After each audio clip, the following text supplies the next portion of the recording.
शुरू करो, डालो बुनियाद, घर महल नजर आएगा। वंडर लाइए, वंडर अपनाइए, फर्क नजर आएगा। वंडर सीमेंट, फर्क नजर आएगा। नमस्कार, मैं हूं रविंद्र जैन और आप देखना शुरू कर चुके हैं सबकी खबर।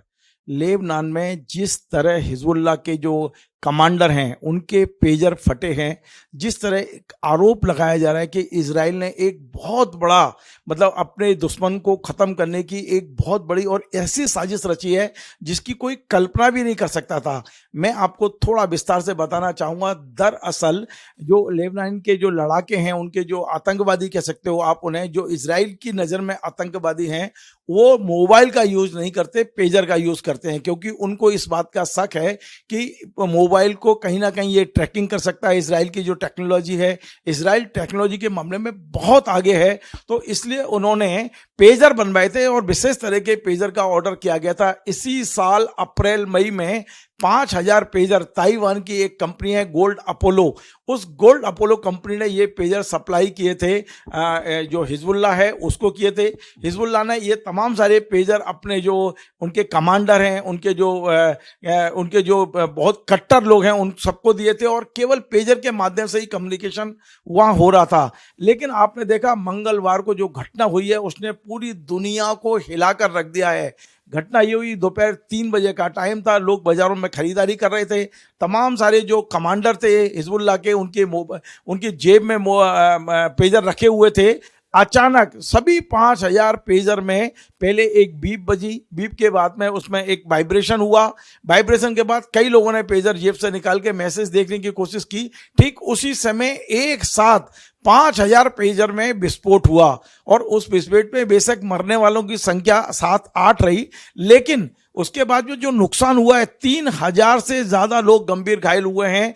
बताया जा रहा है 500 कमांडर, जो हिजबुल्लाह के 500 कमांडर हैं, उनकी आंखें चली गई हैं हमेशा के लिए। इतना बड़ा नुकसान इजराइल ने एक झटके में अपने दुश्मन का किया है। क्या कभी कोई कल्पना कर सकता है कि कम्युनिकेशन के साधन इतने बड़े नुकसानदेह हो सकते हैं? क्या अब एक देश दूसरे देश से कम्युनिकेशन के साधन खरीदने की कोशिश करेंगे तो उन्हें क्या क्या एहतियात बरतनी पड़ेगी? आज तमाम सारे ऐसे विषय हैं जिन पर मैं आज बात करने आया हूं मध्य प्रदेश के रिटायर्ड डीजीपी अन्वेष मंगलम साहब के पास।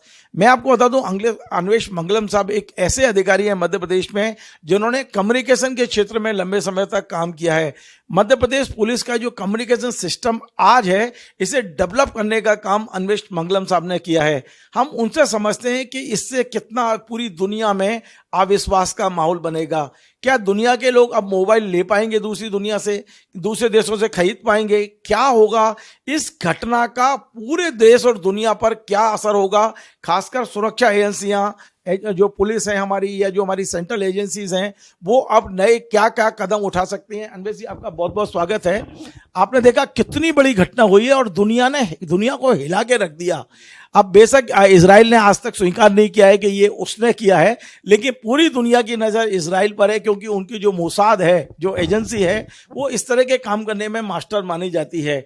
इसके पहले 96 में भी उन्होंने जो हिजबुल्लाह के बम बनाने के जो मास्टर थे यामा अयास, उनको भी मोबाइल के जरिए ही उनको मार दिया था। मोबाइल में उन्होंने ऐसी प्रोग्रामिंग की थी, उन्हीं के खास व्यक्ति से मोबाइल पर फोन कराया और वो विस्फोट हुआ, उनकी डेथ हुई। 96 के बाद एक लंबा अंतराल चला गया, लोग भूल गए और अब पेजर के जरिए उन्होंने हिला के रख दिया। आज स्थिति ये कि उनके ज्यादातर हिजबुल्लाह के ज्यादातर जो कमांडर हैं वो या तो घायल पड़े हुए हैं या उनकी आंखें चली गई हैं। हिजबुल्लाह को खड़ा होने में कई वर्ष लग जाएंगे। एक झटके में, पहले युद्ध आमने सामने होते थे, लेकिन एक झटके में कमर तोड़ दी हिजबुल्लाह की। सबसे बड़ी बात यह है कि अब सुरक्षा एजेंसियों को कितना अलर्ट रहने की जरूरत है। खासकर हम जब भारत की बात करते हैं, जिसकी जो आर्थिक हमारी जो विकास गति है बहुत तेजी से बढ़ रही है, हम डेवलप्ड कंट्री हैं, दुनिया हमारी ओर बड़ी आशा भरी नजरों से देख रही है। ऐसे में इस घटना के बाद भारत को क्या क्या सबक लेना चाहिए? देखिए, पिछले 15 साल या 20 साल हम कह लें, इसमें पारंपरिक युद्ध का समय बहुत तेजी से निकलता जा रहा है और अब इसकी जगह गैर पारंपरिक, जिसको मिलिट्री टर्म्स में हम असाइमेट्रिक वॉर कह सकते हैं, तो असाइमेट्रिक वॉर, नॉन कन्वेंशनल वॉर, इनका समय आ गया है। जिसमें दुश्मन को विभिन्न तरीकों से नुकसान पहुंचाने के नए नए तरीके ईजाद करने हैं, प्रतिदिन करने हैं। और जो दुश्मन के तरीके हैं उनसे हमें तरह तरह के उसके मंसूबों को कैसे हमें डिफीट करना है, इसके बारे में हमेशा सोचना पड़ेगा। और ये काम केवल एक्सटर्नल ज्योग्राफिकल फिजिकल बॉर्डर पे ही नहीं होना है, ये काम हर समय देश के अंदर होना है। ये काम केवल जो हमारी कन्वेंशनल मिलिट्री है, आर्मी नेवी एयरफोर्स, इसके द्वारा ही केवल नहीं होना है। ये हमें हर सुरक्षा एजेंसी को, हर जो हमारी दूसरा इस्टेब्लिशमेंट एजेंसी है, इंटेलिजेंस एजेंसी है, या हमारे जो सिविल लोग हैं जो इकोनॉमी को डील कर रहे हैं, जो कंप्यूटर्स को डील कर रहे हैं, जो सर्वर्स को डील कर रहे हैं, जो दूसरे हमारे बड़े बिजनेस को डील कर रहे हैं, उन सबको भी ये सब करना पड़ेगा। कम्युनिकेशन एक बहुत बड़ा हमारी स्ट्रेंथ होती है, जिसको हम फोर्स मल्टीप्लायर भी बोलते हैं।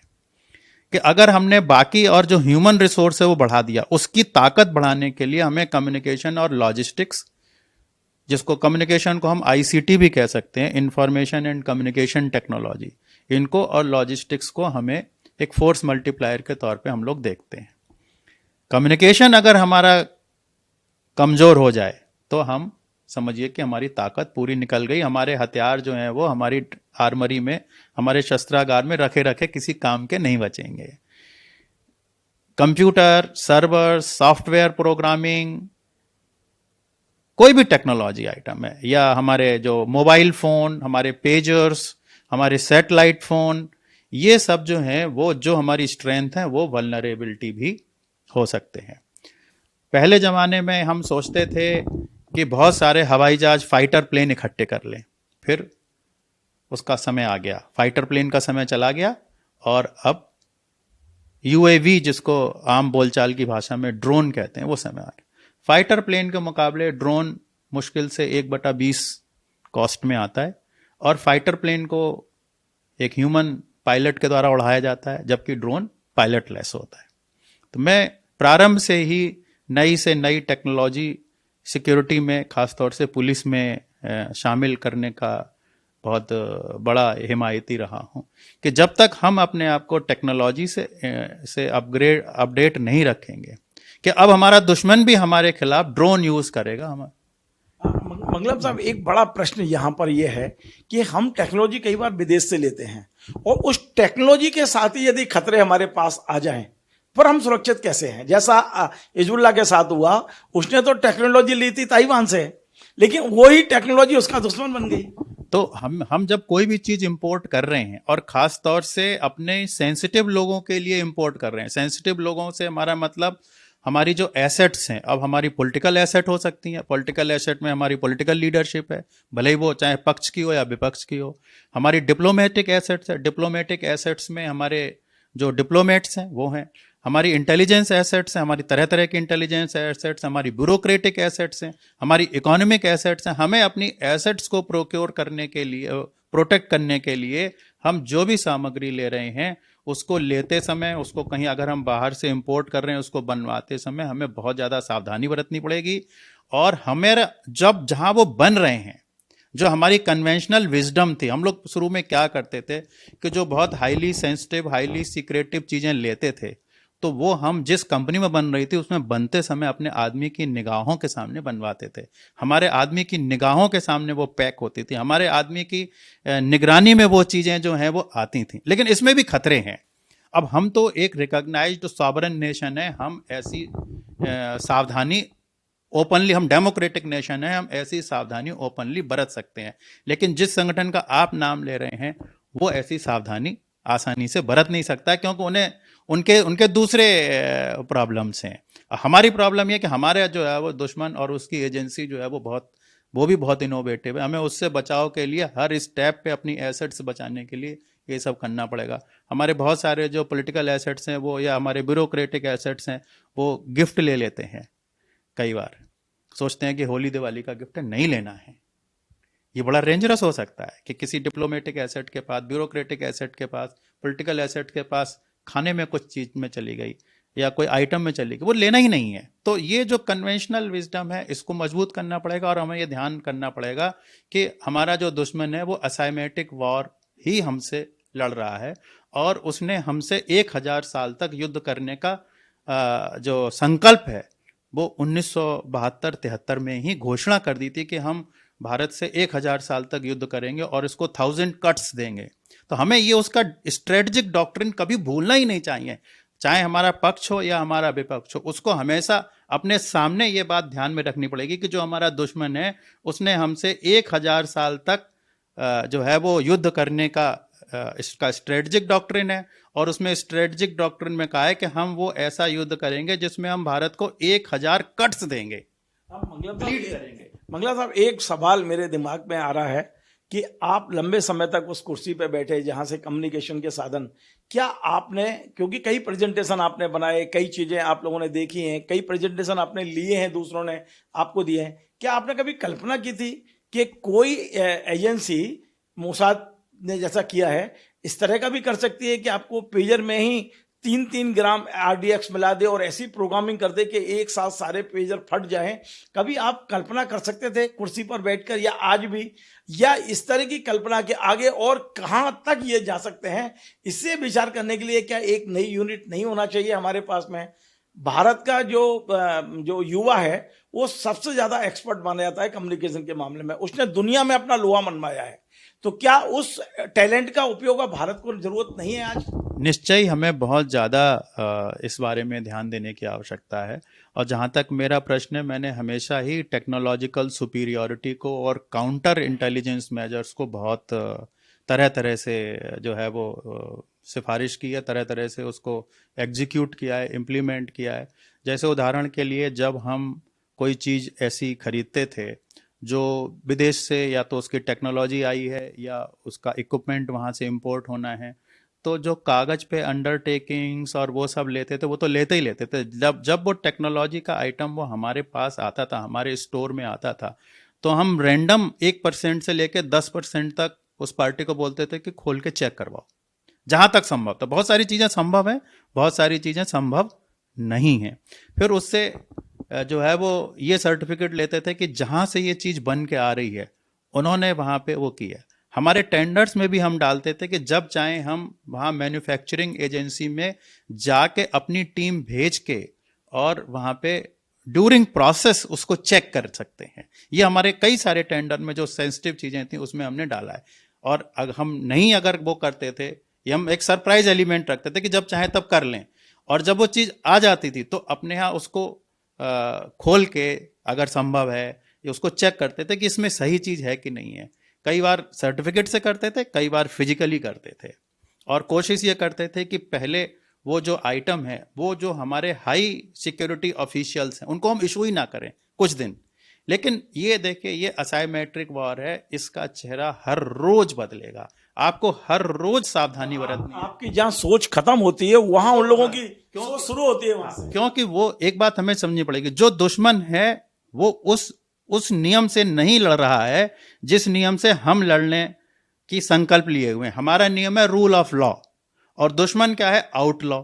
दुश्मन तो पहले ही हमसे हमारे नियम के अनुसार नहीं लड़ रहा है, तो हमें दुश्मन को नियम के अंतर्गत लड़ना है। एक कल्पना की, वो हमसे एक दर्जा आगे स्वाभाविक रूप से रहेगा। ये जो पूरी जानकारियां सामने आई हैं अभी तक पेजर को लेकर, एक कल्पना कीजिए आप, क्योंकि आप चूंकि उसमें अंदर तक रह के आए हैं उस सिस्टम में, कल्पना कीजिए कि इसने हिजबुल्लाह ने ऑर्डर दिया ताइवान की कंपनी को, गोल्डन जो कंपनी को दिया है ऑर्डर, उनने हंगरी में बनवाए हैं, वो बन के, और ये बीच में कहां से ऐसा हो गया कि उसकी बैटरी में 3-3 ग्राम RDX रख दिया गया और प्रोग्रामिंग कर दी गई?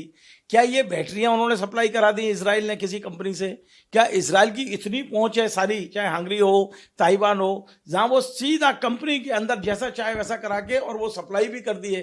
वो तो क्या हुआ कि हिजबुल्लाह के 2 कमांडरों को शक हो गया और उन्होंने कहा कि क्या पेजर के जरिए कुछ हो सकता है। बस उनका ये आना, और इजराइल ने 24 घंटे के अंदर ये कर दिया, क्योंकि वो कह रहे थे कि अब हमारे पास टाइम नहीं है, ऐसा नहीं हो जांच हो जाए।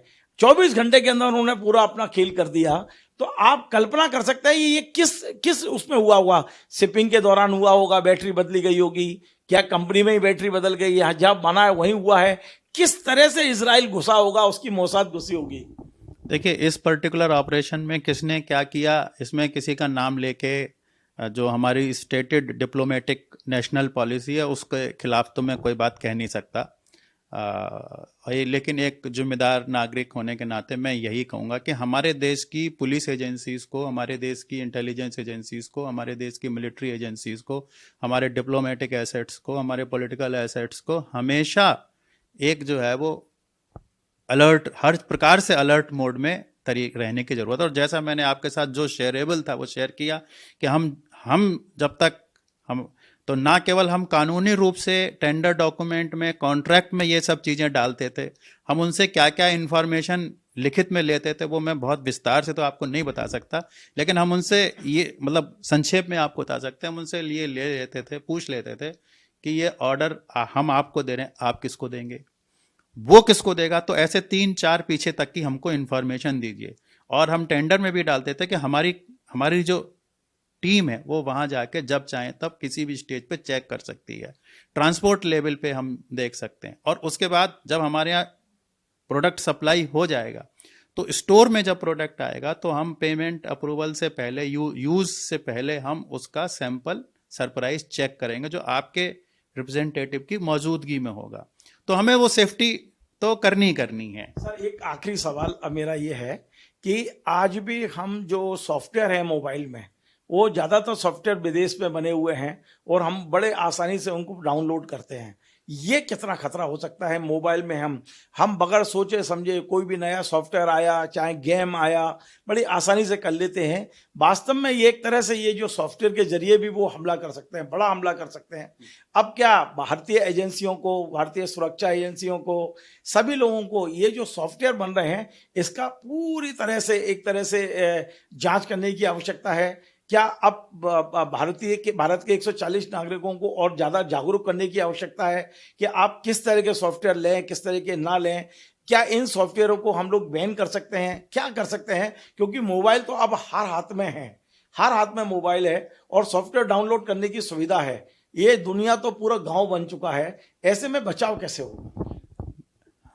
वैसे तो सभी को बहुत ज़्यादा सावधानी के साथ मोबाइल और कोई भी टेक्नोलॉजी इस्तेमाल करनी चाहिए, और ख़ास तौर से फाइनेंशियल या साइबर फ्रॉड से बचने के लिए।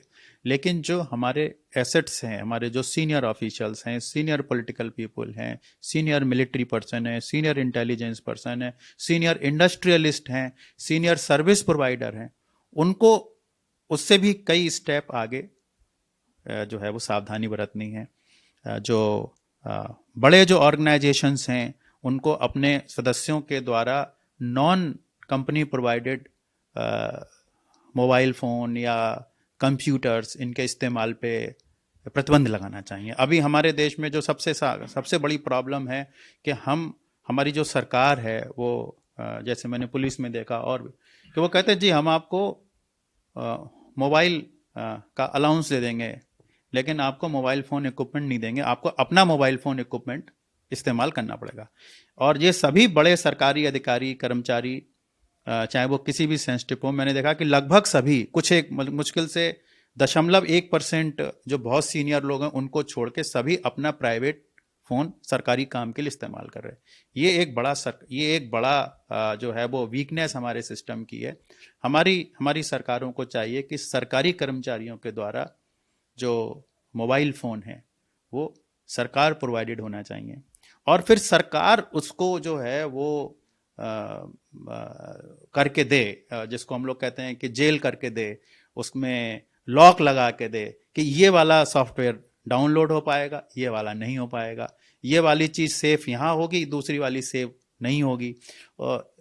और जैसे लैपटॉप दिए तो लैपटॉप में बिल्कुल लॉक लगाना है कि लैपटॉप में ये वाली वेब पोर्टल खोलेंगी नहीं। आप उदाहरण के लिए आप फेसबुक नहीं खोल पाएंगे, आप ये चीज़ नहीं खोल पाएंगे, आप इंस्टाग्राम नहीं खोल पाएंगे। अगर फेसबुक, इंस्टाग्राम या दूसरे सोशल मीडिया चलाना आपकी ऑफिशियल रेस्पॉन्सिबिलिटी है तो ही खोल पाएंगे, अदरवाइज आप नहीं खोल पाएंगे। क्योंकि बहुत सारे इनएप्रोप्रिएट मैसेज भी आते हैं और बहुत सारे ऐसे मैसेज आते हैं जिनके पीछे वायरस छुपा हो सकता है, वर्म छुपा हो सकता है, बॉम्ब छुपा हो सकता है अब तो, या जो है वो रैंसमवेयर वायरस आ सकता है। तो रैंसमवेयर क्या करता है कि आपकी पूरा का पूरा डेटा जो है वो लॉक कर देता है और फिर आपसे उसके बदले में रैंसम मांगता है। तो जब हम लोग डायल 100 डिज़ाइन कर रहे थे तो हमने इन सब चीज़ों का अपने जो सर्वर की डिज़ाइनिंग में, उसकी प्रोग्रामिंग में बहुत ध्यान रखा। और आपको भी इस बात का आइडिया है कि मध्य प्रदेश में डायल 100 लगभग 9 वर्ष से चल रहा है और 9 वर्ष में एक दिन भी डायल 100 का सिस्टम बैठा नहीं है। बाकी बहुत सारे बड़े बड़े सिस्टम्स बैठे हैं, लेकिन ये एक दिन भी नहीं बैठा है, क्योंकि उसकी डिज़ाइनिंग ही ऐसे की गई है कि अगर कोई जानबूझ के गलती ना करे तो उसमें रैंसमवेयर नहीं आ सकता है, उसमें कोई वायरस नहीं डाल सकता है, उसका कोई डेटा लॉक नहीं कर सकता है। तो ये चीज़ें हमें ध्यान में रखने की ज़रूरत है। बहुत बहुत धन्यवाद।